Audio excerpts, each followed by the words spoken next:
The publication of Jane Eyre in 1847 heralded a new direction in prose fiction, featuring a complex female protagonist.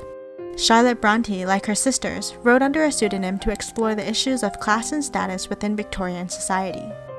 Told through a first-person narrative, her novel was an immediate success. The many attempts to bring Jane Eyre to life through film, television, and stage adaptations reflect the ongoing relevance of the novel. Since 1910, there has been at least one screen adaptation per decade, but today we'll take a look at just 5 popular adaptations of Jane Eyre. This is Jane Eyre by the book.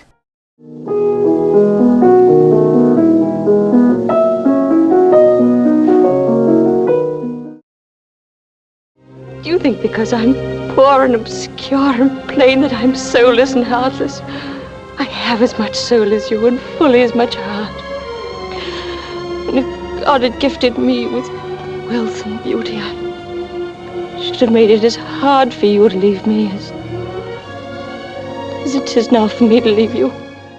First released in the United Kingdom, this film adaptation enhanced the novel's gothic elements, emphasizing the shadowy darkness of Lowood and Thornfield in contrast to Jane's purity and light. Despite having been shot entirely in a studio, the film was noteworthy for its atmospheric depiction of the moors. Based on a radio adaptation of the novel, the film focused on the romantic high points of the book, and less on Jane's developing sense of self. Major episodes from her early life were drastically diminished. Jane's time spent with the Rivers and her attaining financial independence were omitted entirely. The character of St. John becomes Dr. Rivers, a kindly physician who looks out for Jane. Dreaming again, Jane? Oh, Dr. Rivers! I know somebody who's going to be late for inspection. Not this time. I'll beat you there. The last quarter of the book is reduced into Jane's reconciliation with her dying aunt, and of course the final scene with Rochester. Orson Welles not only helped produce the film, but also starred as the tortured Byronic hero. Jane. The expository intertitles create the appearance of being true to the novel's text, but were in actuality written exclusively for the film. The 1943 film would set a pattern for future adaptations as to which elements of Bronte's novel would be highlighted or excluded. This version of Jane Eyre remains one of the most iconic Gothic romances, as told in the classic melodramatic style.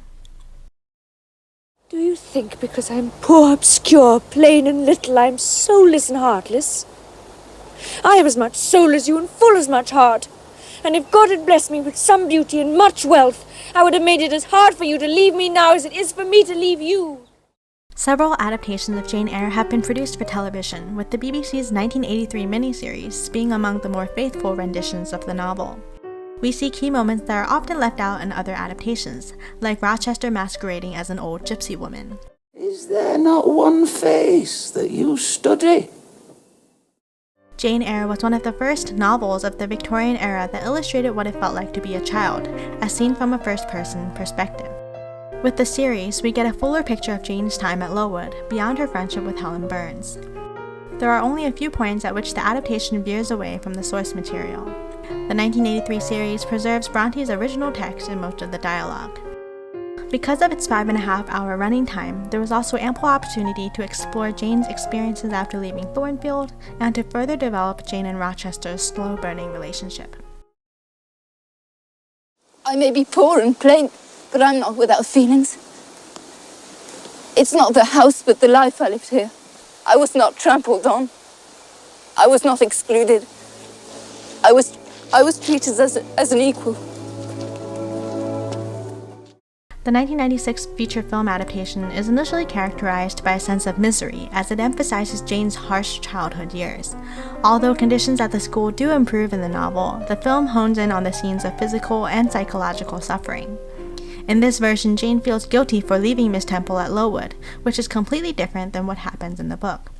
But I believe it is God's will I'm here. I cannot leave. Director Franco Zeffirelli, known for his adaptation of Romeo and Juliet, endeavored to capture Jane and Rochester's emotional complexity. The movie does rush through some of the primary segments of Jane's life that don't involve Rochester, particularly toward the end of the film. At last, prompted by old memories, I made my way back to Gateshead Hall and to the home of the parson, Mr. Rivers, who had once been kind to me. Because Jane meets her cousin earlier in the film, she doesn't have to wander the moors, but instead simply takes the carriage to the parsonage to recover. The filmmakers strive to balance fidelity to the novel with audience expectations. This adaptation opted for a more austere treatment of the narrative, coupled with vibrant and scenic surroundings. Do you think, because I'm poor, plain, obscure and little, that I have no heart? That I am without soul? I have as much heart as you and as much soul. And if God had given me some beauty and wealth, I would make it as hard for you to leave me as it is now for me to leave you. This 4-part BBC miniseries adds a modern touch to the classic, combined with detailed costumes and evocative performances. The series opens by providing a glimpse into young Jane's inner world, but devotes less time overall to her childhood. It condenses the years spent at Gateshead and Lowood within the first 15 minutes. Several characters and episodes are left out completely. Instead, additional scenes were created to underscore the romantic chemistry between Jane and Rochester. This adaptation also gives attention to Jane's platonic friendship with St. John and introduces him as a credible rival to Rochester. As in the novel, Jane seriously considers his proposal. The 2006 version also includes the seldom depicted plot point involving Miss Oliver. Honestly, St. John, he's as inexorable as death. She adores him. And he adores her. Several scenes from the novel are moved to different times in the narrative. The events surrounding Jane's flight from Thornfield are revealed as flashback sequences.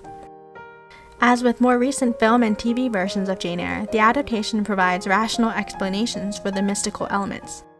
Well, you don't think it possible that two minds can be so in tune that they communicate across the country? They can call out to each other across space and time? It also updates the dialogue for a more contemporary feel and focuses on capturing the emotional core of the novel. Do you think that because I am poor, obscure, plain and little, that I am soulless and heartless? I have as much soul as you and full as much heart, and if God had blessed me with beauty and wealth, I could make it as hard for you to leave me as it is for I to leave you. This adaptation takes a different approach by starting off with Jane leaving Thornfield. This resolves the issue of introducing new characters more than halfway through the film. The new structure presents the bulk of the story in flashback, switching from Jane's past to her current situation with the Rivers. The reordering of events allow for the two relationships to develop in parallel, while keeping the flow of the story intact.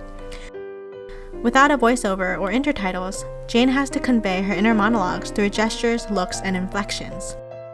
Inevitably, the film must sacrifice nuances in character by heightening the intensity of their emotions.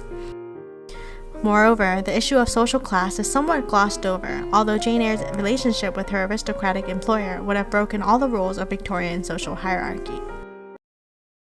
Good night then, sir. You will leave me then? I am cold. The film strives to capture the feeling and content of the novel as a whole, including the Gothic elements, the connection between the protagonists, and the viewpoint of the story from Jane's perspective.